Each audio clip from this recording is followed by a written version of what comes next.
ఈ tariffs impact 25% impact అనేది ప్రభావం ఉంటుందని చెప్తున్నారు అనలిస్టులు. కానీ మనకంటే ఎక్కువ నష్టపోయేది అమెరికానే అని చెప్తున్నారు. దీన్ని ఎలాగ మన ఇండియా ముందు ఉన్నటువంటి ఆప్షన్స్ ఏంటి, ఎలా హ్యాండిల్ చేయాలి? రాజుగారు దీంట్లో 2-3 ఆప్షన్స్ ఉన్నాయి. ఒకటి టారిఫ్ అనేది కొన్ని ఎగ్జంప్షన్స్ ఉంటుంది ఎప్పుడు, అది మనం మర్చిపోతున్న ఎగ్జంప్షన్స్ గురించి. ఎట్లాంటి ఎగ్జంప్షన్స్ ఉంటుంది? మనం లాంగ్ టర్మ్ డీల్స్ ఒకటి ఉంటుంది. ముందు మన దగ్గర వరల్డ్ ట్రేడ్ ఆర్గనైజేషన్ అని ఒకటి ఉండే ముందు, మీకు గుర్తుంటుంది. ఇప్పుడు వరల్డ్ ట్రేడ్ ఆర్గనైజేషన్ లేదు, ఎఫెక్టివ్లీ లేదు అసలు వారు. కానీ కొన్ని ప్రోడక్ట్స్ మనం ముందే నెగోషియేట్ చేసి లాంగ్ టర్మ్ కాంట్రాక్ట్స్లో పెట్టుకుంటాం, దానికి ఏ ప్రభావం ఉండదు. భారతదేశం నుంచి మనం ఏం అమ్ముతాం ఎక్కువ అమెరికాకి, అది ఫస్ట్ చూసుకోవాలి. జెమ్స్ అండ్ జ్యువెలరీ, అది మనమే ఎక్స్పర్ట్స్ దాంట్లో. ఎందుకంటే మన దగ్గరే లోకంలో ఉన్న ఆల్మోస్ట్ ఐ థింక్ 90% పాలిషింగ్ ఇండియాలో జరుగుతుంది, కట్టింగ్ అండ్ పాలిషింగ్. ఎక్కడి నుంచి డైమండ్ తెచ్చుకున్నా కానీ దాన్ని కటింగ్ అండ్ పాలిషింగ్ చేయాల్సి వస్తుంది. రెండోది లో end automobile parts, high end కాదు. ఎందుకంటే యూఎస్లో ప్రొడ్యూస్ చేసిన కార్స్కి పార్ట్స్ ప్రొడ్యూస్ చేయాలంటే మీకు కొంచెం స్టాండర్డ్ చాలా ఎక్కువ ఉంటుంది. అలా పొల్యూషన్ నామ్స్ కానివ్వండి, వాళ్ళ సేఫ్టీ నామ్స్ కానీ చాలా ఎక్కువ ఉంటుంది. IT products and service, IT services, మన దగ్గర ప్రోడక్ట్స్ ఎక్కువ లేవు మన దగ్గర. ఐటీ సర్వీసెస్ మనం ఇక్కడ నుంచి we keep sending it to them also. దాని మీద కూడా ప్రభావం రాదు. So I give you heads up. ఎందుకంటే దీంట్లో ఇంకో ప్రాబ్లం ఉంది. రష్యా నుంచి మీరు ఆయిల్ తీసుకుంటున్నారు, రష్యా నుంచి మీరు ఆయుధాలు కొనుక్కుంటున్నారు, దానికోసం మీ మీద మేము ఇంకా కొంచెం ఎక్స్ట్రా పెడతామని నేను చెప్పట్లేదు. ఇంకా ఇంత పెట్టేది ఈ 25% 35 ఆగే అక్కడ ఆపేశాడు. 25 to 35 నడిపిట్లో ఎక్కడో ఆగింది ఇది. కానీ ఈ ఎగ్జంప్టెడ్ దాంట్లో నేను చెప్పిన దాంట్లో ప్రకారం ఫార్మస్యూటికల్స్ మన దగ్గర నుంచి యూఎస్కి చాలా మట్టు మనం ఫినిష్డ్ మెడిసిన్స్ పంపిస్తాం. Okay, India the pharmacy capital of the world అంటాం, హైదరాబాద్ ఇస్ ద నంబర్ 1 అంటాం దాంట్లో ప్రొడక్షన్. కరెక్ట్. ఇది మన జనరిక్ ఫామ్ కానీ నాన్ జనరిక్ ఫామ్ కానీ పంపిస్తున్నప్పుడు కూడా మనకి ఫార్మస్యూటికల్స్లో మనకి ఒక ఎగ్జంప్షన్ ఉంది యూఎస్ దగ్గర. ఎందుకంటే ఇప్పుడు ఒక మెడిసిన్ తీసుకోండి, మీరు ఎగ్జాంపుల్ చెప్తున్నాను, $1 ఉందనుకోండి, I'm just taking a very of and example. దాని మీద 20% పెడితే ఎవరు పే చేస్తారు రాజుగారు? కంపెనీ అయితే పే చేయదు, కంపెనీ పంపించేస్తారు, బిల్లు కూడా వేసేస్తారు. $1 + 25% కట్టాల్సింది కన్జ్యూమర్ కట్టాలి. ఎవరు కన్జ్యూమరు? US consumer. వీళ్ళకేం పోయింది? ఏం పోదు. ఇప్పుడు వీళ్ళు ఎవరు తిట్టుకుంటున్నారు ట్రంప్ని? యుఎస్ కన్జ్యూమర్ తిట్టుకుంటాడు. నెక్స్ట్ సెమీ కండక్టర్స్ పంపిస్తాం. మన దగ్గర సెమీ కండక్టర్ చిన్న మార్కెట్ మంది, మనం ఇంకా పెద్ద ఐలాండ్ చిప్స్లో మన వెళ్ళి చైనా కానీ కొరియా కానీ తైవాన్ కానీ వీళ్ళు కింగ్స్ దీంట్లో రాజులు. ఈవెన్ యుఎస్ ఆల్సో నివిడియా లాంటి కంపెనీస్ చాలా మటుకు మనం స్టార్ట్ చేసాం, ఇప్పుడు చిన్నగా స్టార్ట్ చేసాం. కాపర్ అండ్ క్రిటికల్ మినరల్స్ మన దగ్గర ఉంటుంది, అది దాని మీద కొంచెం డ్యూటీ ఉంటుంది, అది కూడా ఎగ్జంప్షన్ ఉంది మనకి. Lumber and bullion like gold ఒకటి. లంబర్ అంటే వుడ్, అది కెనడా నుంచి ఎక్కువ వాళ్ళకి వస్తుంది అనమాట. ఎనర్జీ ప్రోడక్ట్స్, ఇది మనం ఏం పంపించట్లేదు యూఎస్కి, మన దగ్గర ఆయిల్ లేదు యూఎస్కి పంపించడానికి చాలా మటుకు. సో ఇట్లాంటి కొన్ని ప్రొడక్ట్స్ ఉన్నాయి. కానీ దాంట్లో మన మెయిన్ ఎక్స్పోర్ట్స్ మనది స్మార్ట్ ఫోన్స్. ఎస్పెషలీ మన దగ్గర యాపిల్ వాళ్ళు ఎంత పెద్ద ఫెసిలిటీ ఫాక్స్కాన్ చెన్నై దగ్గర శ్రీపెరంబదూర్లో పెట్టుకున్నాం, ఈవెన్ నోయిడా దగ్గర పెద్ద పెద్ద ఫ్యాక్టరీలు తయారు చేస్తున్నారు ఇప్పుడు. దీని కాకుండా ఎలక్ట్రానిక్ కాంపౌండ్స్ కూడా ఉంటుంది. దీనికి ఒక సెక్షన్ ఉంది, సెక్షన్ 232 అని చెప్పేసి, దాని కింద ఎగ్జంప్షన్ వస్తుంది మళ్ళీ. ఇవాళ ఈవినింగ్ నేను మంచిగా ఇంటర్వ్యూ చూసాను అర్నబ్ గోస్వామి అండ్ ఉదయ్ కోటక్. ఆయన ఏమన్నారంటే మనం డొమెస్టిక్ డిమాండ్ని పెంచాలి, చైనా దగ్గర నుంచి నేర్చుకోండి అన్నారు, which is a very good point. లోకంలో 2 పెద్ద మార్కెట్స్ మన దగ్గర ఉన్నది, ఒకటి మన పక్కన చైనా, మనం 140 కోట్ల పాపులేషన్. ఎవరైనా ఏమైనా అమ్మాలంటే ఇండియా లాంటి మార్కెట్ మీకు దొరకదు ఎక్కడ. దానికోసం ట్రంప్ ఇక్కడ రావాలి ట్రై చేస్తున్నారు. మనమేమో 2 మెయిన్ ప్రోడక్ట్స్ మీద వాళ్ళని ఆపేసాము. 2 మెయిన్ ప్రోడక్ట్స్ కాదు, ప్రోడక్ట్ రేంజ్ అని చెప్పొచ్చు. ఒకటి అగ్రికల్చర్, వాళ్ళు ఏమంటున్నారు మీ మొత్తం ఓపెన్ చేయించండి, మేము అన్నీ పంపిస్తాం ఇక్కడ నుంచి, మీకు 0% డ్యూటీ. సరే మీరు మాకేమి ఇస్తారు? మేము బాస్మతి రైస్ పంపిస్తే మీరెంత ఇస్తారంటే అది మేము 15 నుంచి మినిమం ఉంటుంది, 0 మేము ఇవ్వలేము. ఎందుకు ఇవ్వలేము అంటే ట్రంప్ ఏమంటున్నాడు, నాకు అథారిటీ లేదు 0 పెట్టడానికి, కాంగ్రెస్ అప్రూవ్ చేయాలి, యుఎస్ కాంగ్రెస్ అప్రూవ్ చేయాలంట. యుఎస్ కాంగ్రెస్ అప్రూవ్ చేయరు, మనకి ఎప్పుడు 0 దొరకదు. దానికోసం మనం యూకేతో నాకు FTA డీల్ చేసుకున్నాం పోయిన వారం, మోదీ గారు వెళ్ళి సంతకం పెట్టారు దాంట్లో మనకు 95% మనం ఎక్స్పోర్ట్ చేసిన ప్రోడక్ట్స్ భారతదేశానికి నుంచి 0%కి వెళ్ళిపోయింది. 15 ఉండే, కొన్ని 35 ఉండే, కొన్ని 20 ఉండే, మొత్తం 0కి వచ్చేసింది. Now that is a huge market UK. అది కాకుండా నెక్స్ట్ డీల్ వస్తుంది ఇప్పుడు యూరోపియన్ యూనియన్తో, అది కూడా మనకు చాలా మటుకు అదే డ్యూటీ స్ట్రక్చర్లో వస్తే మనకి యూఎస్ మార్కెట్ మనం మెల్లగా రీప్లేస్ చేసుకుంటూ వెళ్ళిపోవచ్చు. మొత్తం రీప్లేస్ చేయలేము ఇప్పుడు, so huge market, no doubt about it. కానీ దాన్ని చాలా మటుకు రీప్లేస్ చేసుకుంటూ వెళ్ళిపోవచ్చు. ఎందుకంటే ఏదో ఒక రోజు ఈ ట్రంప్ చాలా ఎక్సెంట్రిక్ క్యారెక్టర్, ఆయన అన్ప్రెడిక్టబుల్ అండ్ మనం ఎవరిని పట్టించుకోకపోతే ఆయనకి కోపం వస్తుంది. నన్ను ఎవడు పట్టించుకోవట్లేదు ఇది ఇదే రాహుల్ గాంధీ చెప్పాడు కదా ఆయన డీల్ అంతా అయిపోయిందని చెప్పి మళ్ళీ ఇప్పుడు ఎందుకు నేనే చేస్తాను deal already agreed with Modi deal అన్నారు. మనకు 2-3 సెక్టర్స్ మనకి ఎఫెక్ట్ అవుతుంది. విత్ బంగ్లాదేశ్ కంపేర్ చేస్తే వియట్నాం కంపేర్ చేస్తే ఒకటి టెక్స్టైల్స్. మనం యూజువలీ హోజియరీ కానీ టెక్స్టైల్ కానీ తిరుపూర్ కానీ మన దగ్గర అక్కడ కీటెక్స్ కానీ చాలా అట్లా మన బంగ్లాదేశ్తో మనకు మెయిన్ కాంపిటీషన్ టెక్స్టైల్స్లో. అక్కడ కొంచెం ప్రాబ్లం రాబోతుంది. ఎస్పెషలీ ఇప్పుడు క్రిస్మస్ సీజన్ వచ్చే ముందు ఆర్డర్స్ ఆల్రెడీ ప్లేస్ చేసి ఉంటారు. Now these orders would have gone by now. కానీ నెక్స్ట్ ఇయర్కి వచ్చేదాకా మనకు ప్రాబ్లం రావచ్చు. So we should be prepare to look for new markets.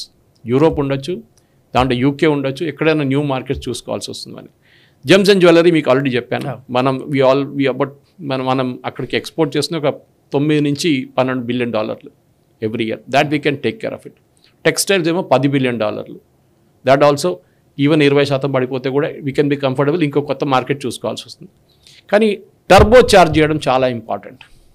అంటే ఇండియన్ ఎకానమీని ఇదొక ఛాన్స్. ఇది మనకి మ్యానుఫ్యాక్చరింగ్ సెక్టర్లో మనం we should make India the number 1.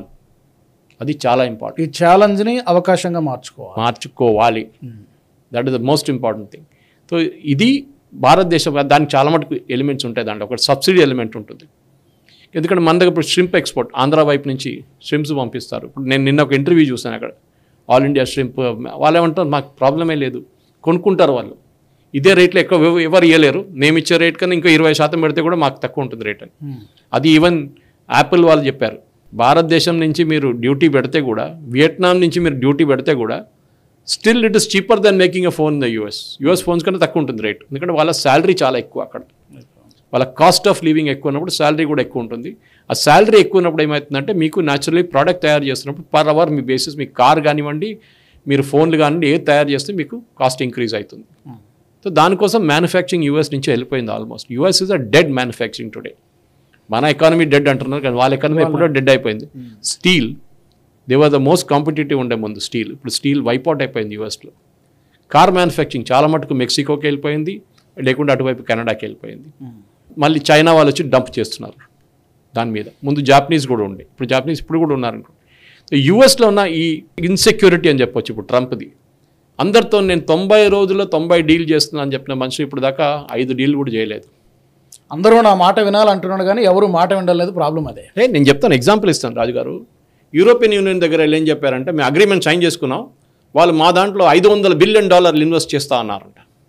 European union అనేది ఒక కంట్రీ కాదు, కలెక్షన్ ఆఫ్ కంట్రీస్. కంట్రీ ఎప్పుడు ఇన్వెస్ట్ చేయదు. భారతదేశం వెళ్ళి యూఎస్లో ఇన్వెస్ట్మెంట్ చేయరు. ఎక్కడున్న ఒక కంపెనీ అక్కడ వెళ్ళి ఇన్వెస్ట్ చేస్తారు. చాలామంది చేసుకున్నారు ఆల్రెడీ.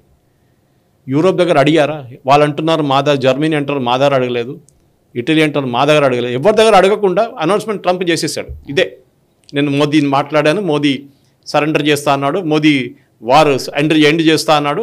సరెండర్ అని ఓడి యూజ్ చేయలేదండి, మోదీ యుద్ధం ఆపేస్తా అన్నారని. పాకిస్తాన్ మీద ఒకటి స్టేట్మెంట్ ఇచ్చారు. పాకిస్తాన్ ఆయిల్ ఉంది పాకిస్తాన్లో ఎంత అని చెప్పేసి $133 బిలియన్.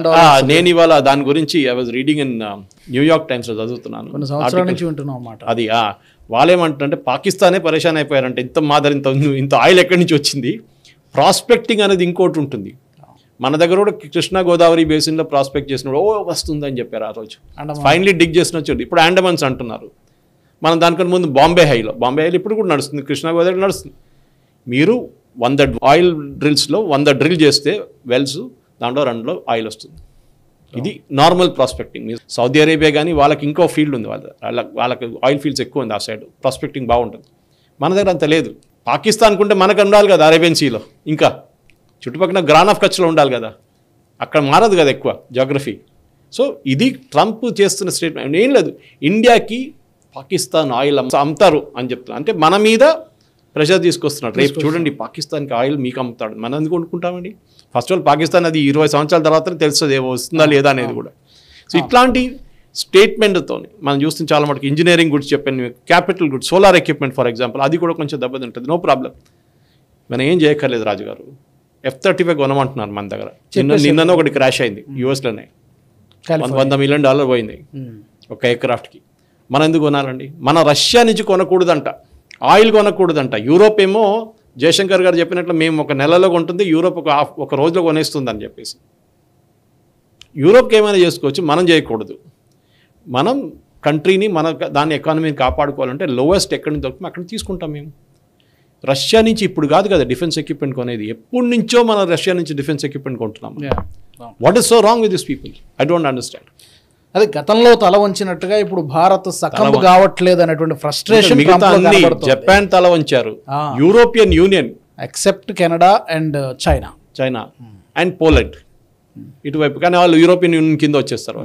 వీళ్ళు చెప్పరు విల్ నాట్ డూ ఇట్, మీరు ఏమని చేసుకోండి, వీఆర్ అ బిగ్ మార్కెట్. సరే షార్ట్ టర్మ్కి మనకి ఏదైనా ఇంపాక్ట్ ఉంటుంది. ఏం చేస్తాడు రేపు? భారతదేశం లేకుండా చేస్తాడా? అదే అర్థం కాదు. 16-20 ఉన్నట్టుగా భారత్ ఇప్పుడు లేదు, మరింత శక్తివంతంగా తయారైంది కాబట్టి అది ఫ్రస్ట్రేషన్ తెప్పిస్తోంది. బట్ తలవంచాల్సిన అవసరం మోదీ గారికి లేదు, మన దేశానికి. I think Shashi Tharoor expressed it very well that we should walk away. ఇది నెగోసియేషన్ అనేది ఒక గేమ్ ఆఫ్ బ్లఫ్ అంటాం మన ఇంగ్లీష్లో. ప్యాక్లు ఆడుతున్నప్పుడు, కార్డులు ఆడుతున్నప్పుడు ట్రంప్ కార్డు లేకుండా కూడా మనం ఏం చూపిస్తాం, మన ట్రంప్ ఉంది, ట్రంప్ కార్డు ఉందని చూపించి మనం ఆడుకుంటాం గేమ్. అది this is the same game. Correct. We should also negotiate hard. మా పెద్ద మార్కెట్ మీరు అమ్మాలంటే అమ్మండి, లేకుండా అక్కర్లేదు. నాకు ఇప్పుడే జార్జ్ ఫెర్నాండెస్ గారు గుర్తున్నారు. ఆ టైంలో జార్జ్ ఫెర్నాండెస్ గారు ఏం చేశారంటే కోకోకోలా ఎంట్రీ అయింది ఇండియాలో, ఆయన ఈ వాజ్ ఇండస్ట్రీ మినిస్టర్ దగ్గర.